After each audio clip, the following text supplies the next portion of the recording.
এই বন্ধুরা, তোমরা কীরকম আছো? আশা করি ভালো আছো। আমিও ভালো আছি খুব। তোমাদের সামনে একটা ভিডিও নিয়ে আসতেছি, দেখো। এটা হচ্ছে ব্যান্ডিং মেশিন। তো অলরেডি বানা হয়ে গেছে রিং।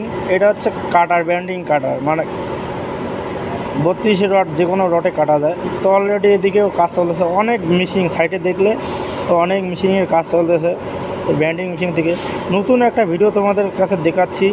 তো এইটা হচ্ছে পাথর কাটা মেশিন। তো লাইভও কেউ যদি না দেখে থাকো তাহলে ভিডিওটা ভালো করে দেখো, তাহলে অবশ্যই তোমাদেরকে শেয়ার করতেছি ভিডিওটা। তো দেখো কীভাবে বড় বড় পাথরকে কীভাবে কাটতেছে, কীভাবে কাটে। তো কেউ মনে হয়তো জানে না, তো জানাচ্ছি, তার জন্য তোমাদেরকে ভিডিওটা শেয়ার করতেছি। দেখো কীভাবে একটা টেবিলের দ্বারায় তো পাথরটা কাটতেছে। তো এইভাবে অনেক মেশিন চলতেছে, এদিকে সাইডে একটা চলছে, উপরে বহুত মেশিন চলতেছে। তো পাথর কাটা মেশিন তো লাইভও কেউ